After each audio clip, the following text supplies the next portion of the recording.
It was a rainy evening. The city lights were blurred behind the fogged glass of a small café.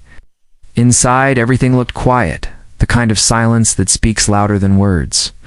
Only a few people were there. A couple talking softly, an old man reading the newspaper, and a boy sitting alone near the window. He looked like someone who had forgotten how to smile. His name was Arav. A notebook was open in front of him, but the pen hadn't moved for a long time. He just stared at the empty page as if waiting for it to write itself. The coffee beside him had gone cold. The waiter had stopped asking if he needed anything else. Everyone in the cafe seemed to have their own little world, except Arav. He looked like he had lost his. Outside, the rain got heavier. The sound of droplets hitting the window filled the empty space around him. He leaned back, took a deep breath, and closed his eyes for a second.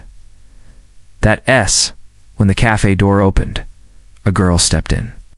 Her hair was wet, her hands were shivering a little. She looked around, searching for a place to sit. Every table was full, except one. The one in front of Arav. She walked slowly toward him. Arav didn't notice her at first.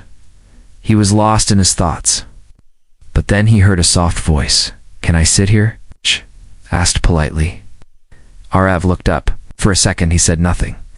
The question was simple, but something in her tone, maybe the gentleness, maybe the loneliness, caught him off guard. He smiled faintly and said, "Only if you eat too." The girl looked confused for a moment. She blinked, then gave a small, surprised smile. "What?" Arav pointed to her empty hands. "People who sit here have to eat something. It's the rule," he said jokingly. She laughed quietly, a small laugh, but real. "Okay," she said softly. "Then I'll order something."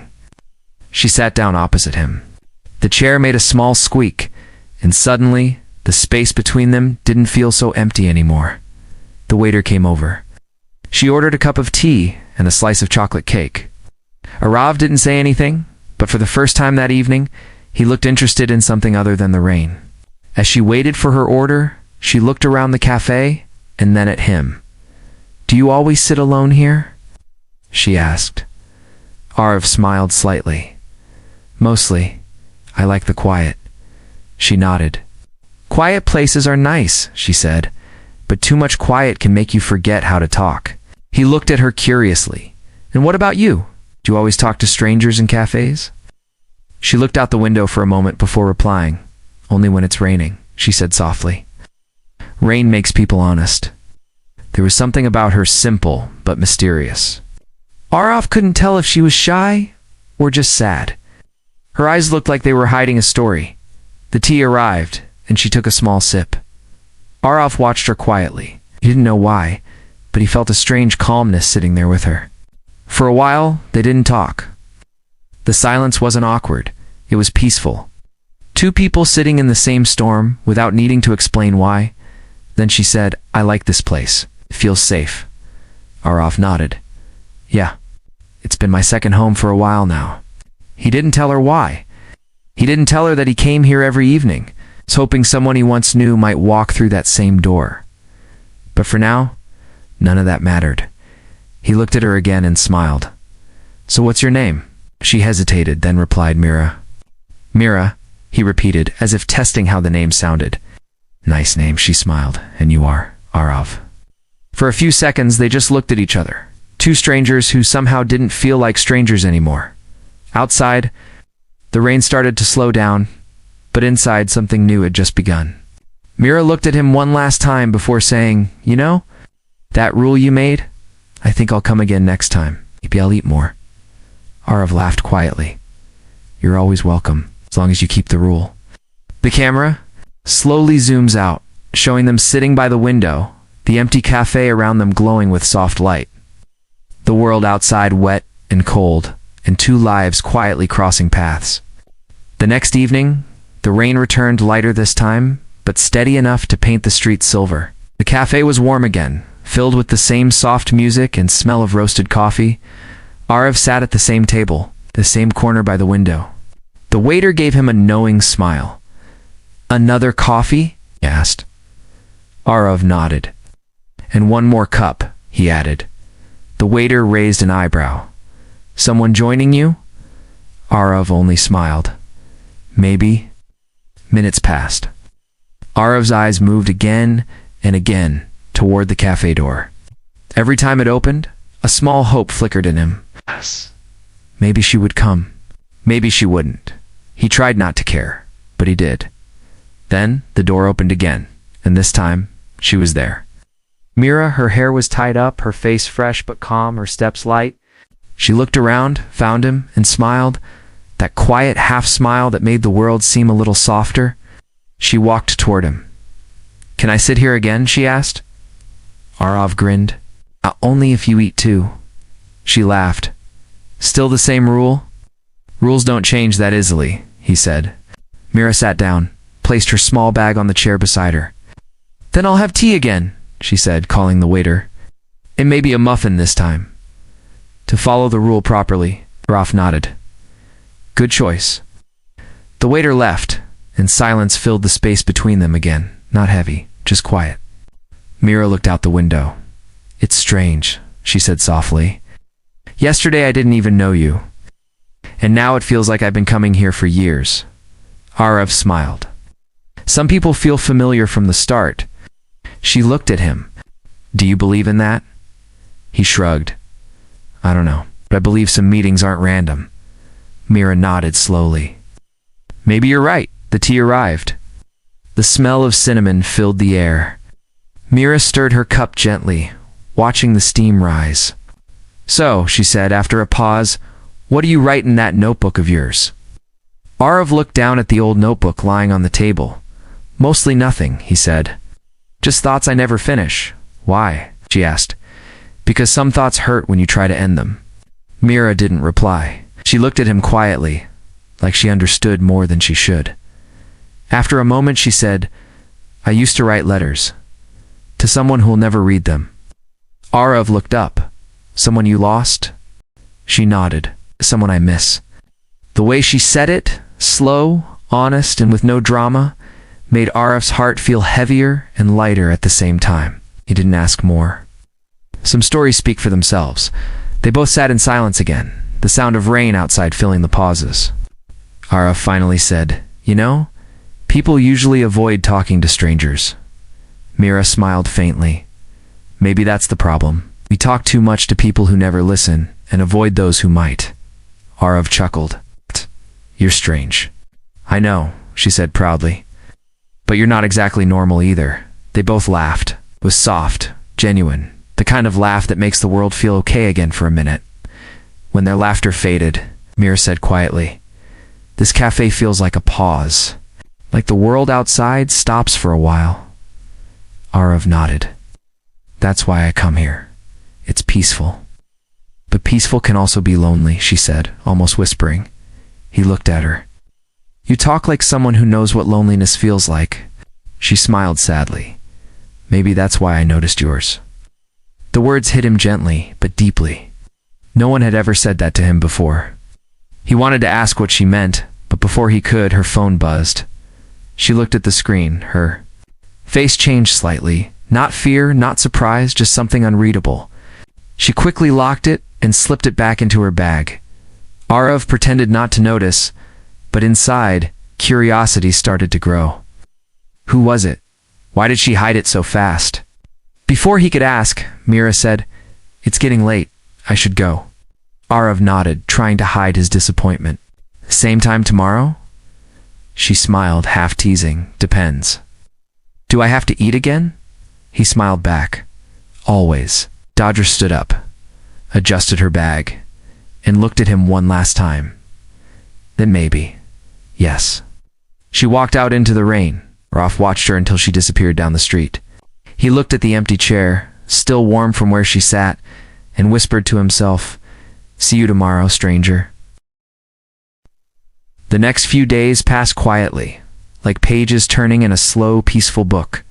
The rain came and went, and every evening, Arav waited at the same cafe, same seat, same cup, same hope, and every time she came, Mira, she would walk in with that same soft smile. Her hair tied loosely, her eyes calm but thoughtful. She never came late, never early. Always right when the first drops of rain started falling. The cafe staff had started to notice them now. "Your friend's here?" the waiter would whisper with a grin whenever Mira entered. Araf would just smile and say, "She's not my friend." Yet, their conversations were simple, but never small. They talked about the weather, books, people, and life. But somehow, every topic felt deeper when it came from her. One evening, as thunder rolled faintly outside, Mira asked, "Why do you come here every day, Araf?" He looked at her for a moment, then smiled softly. "Habit, maybe. Or hope." "Hope for what?" He hesitated. "For something I lost? Or maybe for someone." She didn't ask more, and he didn't explain. But something in his eyes told her enough. He was waiting for someone who was never coming back. Later, when her tea arrived, she looked down at the cup for a long time before saying, "You know, sometimes people leave without saying goodbye. And sometimes they say goodbye without really leaving." Arav looked at her quietly. "Which one happened to you?" Mira smiled, a slow, tired smile. Both.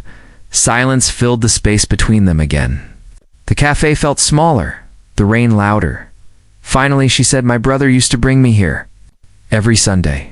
He said the cake here could fix any bad mood." Arav smiled softly. "Was he right?" "He was," she said. "He's the reason I like this place." Even after. Her voice faded, and she didn't finish the sentence. Arav didn't push. He understood that some words are too heavy to say out loud. After a moment, he said, "You miss him?" Mira nodded. "Every day. He was only 2 years older than me." He was. Everything I wasn't loud, brave, full of life. When he left, it felt like someone turned the lights off inside me. Arif's heart tightened. He wanted to say something, but the words didn't come. Instead, he just said softly, "I'm sorry." Myra shook her head. "Don't be. Life doesn't ask before it takes things away." Her voice was calm, but her eyes were glassy. She quickly wiped them before he could notice, but he did. He wanted to change the mood, so he said lightly, "So your brother liked chocolate cake?" She smiled again. "He loved it.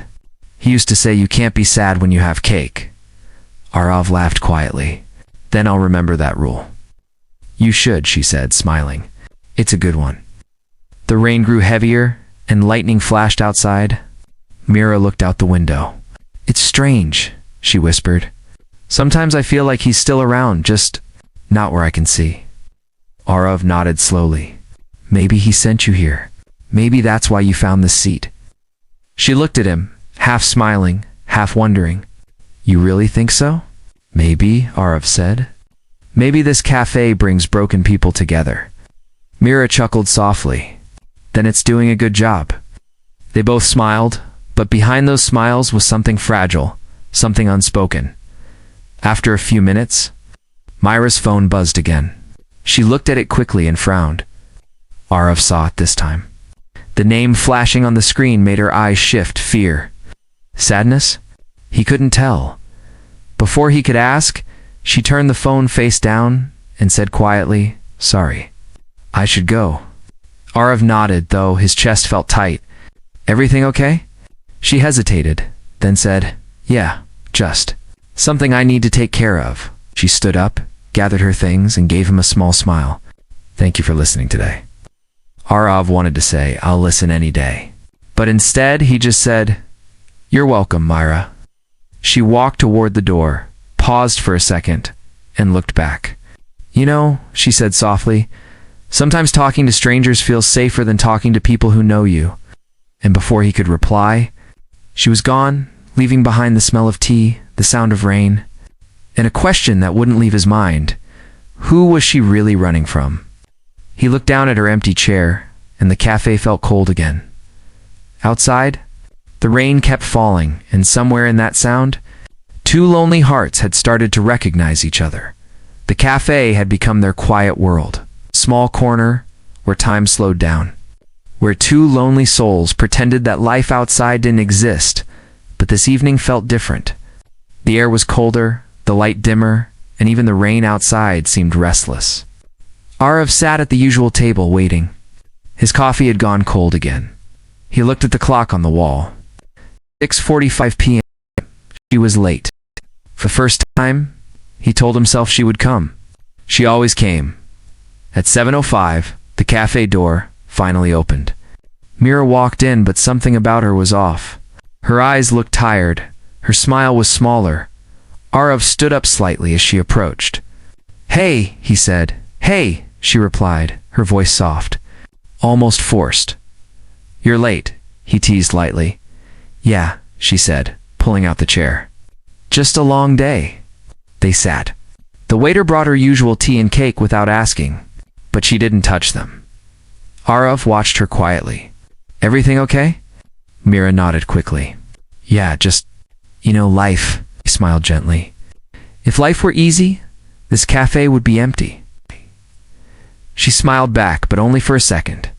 Silence settled again, heavier this time. Arav tried to fill it.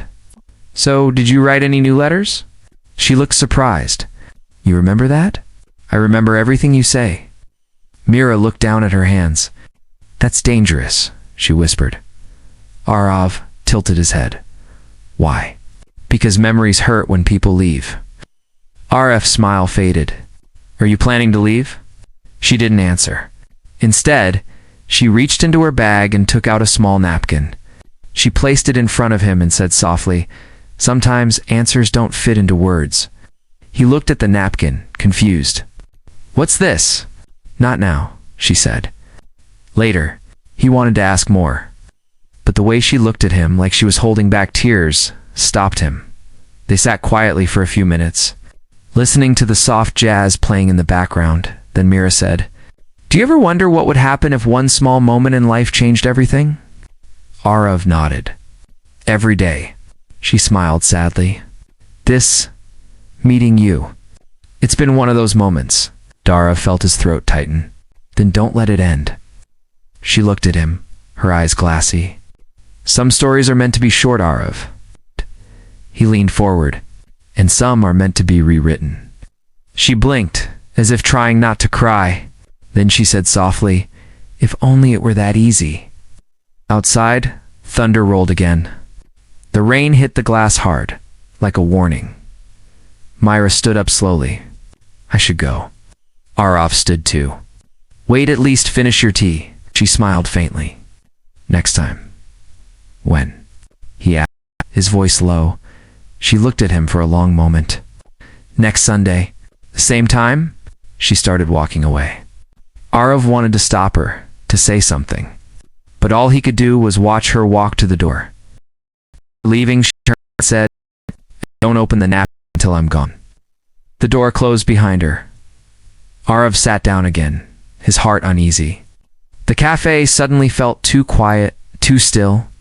He stared at the napkin lying beside his coffee cup, folded neatly, her handwriting visible on one edge. He hesitated for a moment, then unfolded it slowly, written inside. In small, careful letters were just a few words. Same seat. Same time. Next Sunday. A faint smile touched his face. The message was simple, but it carried something deeper, a promise, or maybe a goodbye disguised as one.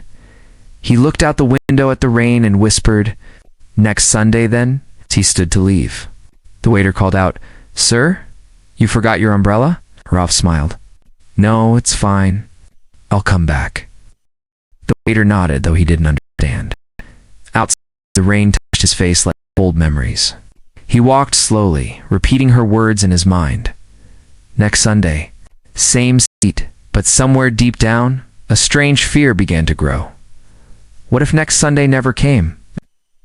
He looked back at the cafe once, before disappearing into the misty street, his heart holding onto a napkin and a hope that might not survive the rain. Sunday arrived like a promise waiting to be kept. The sky was gray, the streets still wet from last night's storm. Inside the small cafe, the air smelled of roasted beans and pastries. Arav was already there 15 minutes early. He had cleaned the table himself, straightened the chairs, and ordered 2 cups of coffee. One for him, one for her. He looked outside every few seconds. The people passed by, umbrellas floating in colorful clouds. Every time the door opened, his heart lifted and then fell again. He smiled to himself. She'll come, he whispered. She said she would. The waiter, now used to his quiet rituals, placed a plate of chocolate cake on the table.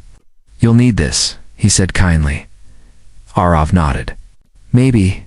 Minutes turned into an hour. The cafe got busier. The rain stopped. The world moved, but his seat stayed the same. At 6:30, he checked his phone again. No message. No call. He took a sip of cold coffee. Maybe she's late again, he thought. Maybe she'll walk in smiling, just like before. But deep down, he felt something different, a strange stillness. The kind that follows after goodbyes you didn't hear at 7 o'clock. He finally sighed and reached for the napkin she had left before. He traced her handwriting with his fingers. Same time, same seat. Sunday, he whispered. You kept your promise once. Maybe you will again. He waited another 30 minutes. The chair across from him stayed empty, but he didn't move it away. He didn't touch the cake either. Finally, the waiter came and said softly, Sir, someone left this for you. He placed a small envelope on the table, brown, slightly damp from the rain. Arav looked up. Who? A girl. Earlier this morning, the waiter replied, She told me to give it to you today. Arav's chest tightened. What did she look like? The waiter smiled faintly. The one you always sit with. Arav nodded slowly. His hands trembled as he opened the envelope. Inside was a folded letter. Her handwriting, again, neat but shaky this time. He began to read. Dear Arav, by the time you read this, I'll be somewhere far away. I didn't want to say goodbye in person because I knew I wouldn't be able to. I came to the cafe for peace, not people. Then you smiled, and everything changed. You reminded me that kindness still exists, even when life takes it away. There's something I never told you. I've been sick for a while, a kind of sickness that doesn't go away with medicine. I was supposed to leave the city for treatment months ago, but I couldn't. I didn't want to. Not after meeting you. You made me laugh again. You made me feel alive again. But now, I need to go before the memories become harder to leave behind. Promise me one thing. Don't wait for people who are gone. Remember them, but keep living. Please keep smiling for me. And yes, eat the cake. My brother would have wanted that.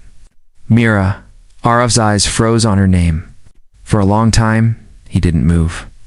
The cafe around him blurred, voices faded, cups clinked softly, and rain began again outside. He read the letter again, and again.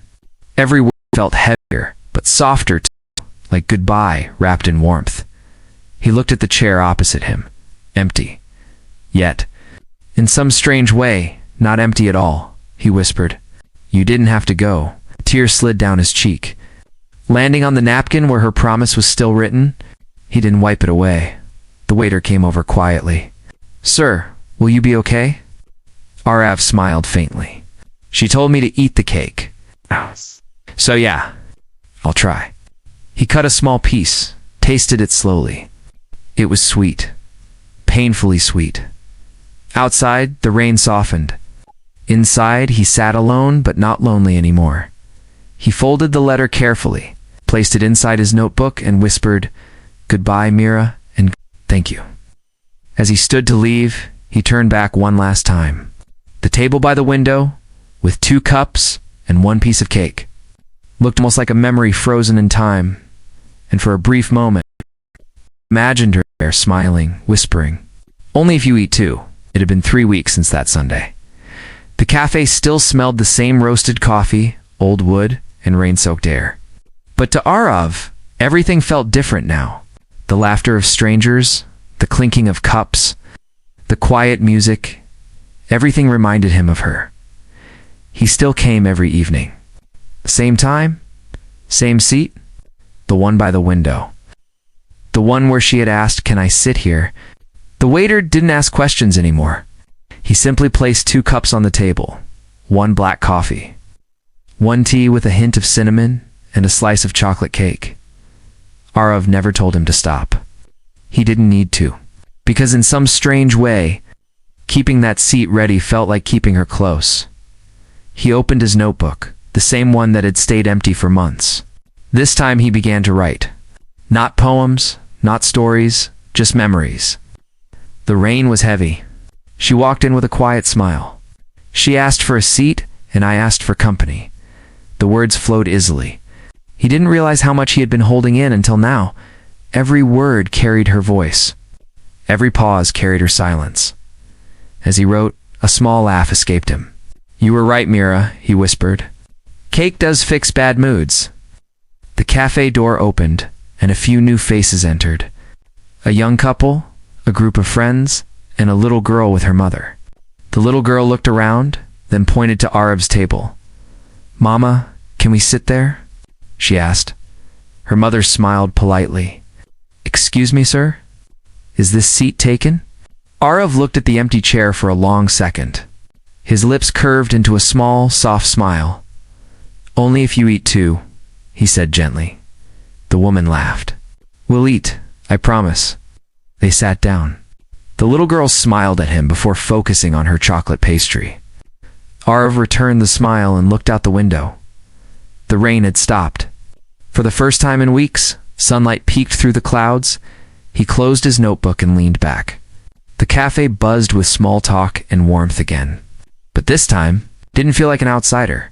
He reached into his bag and took out Mira's letter, now folded carefully. Edges soft from being opened too many times. He read it once more.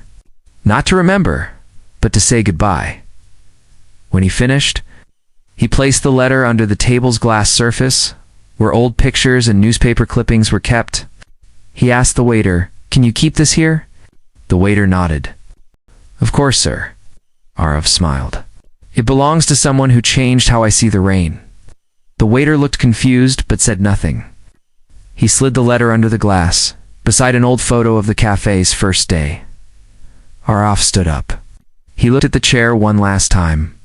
For a moment, he could almost see her sitting there, stirring her tea, her soft smile hidden behind the steam. He whispered, "Goodbye, Mira, and thank you for finding me."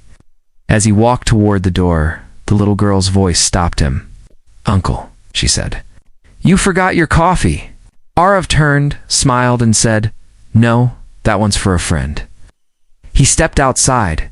The wind was gentle, carrying the smell of wet earth and new beginnings.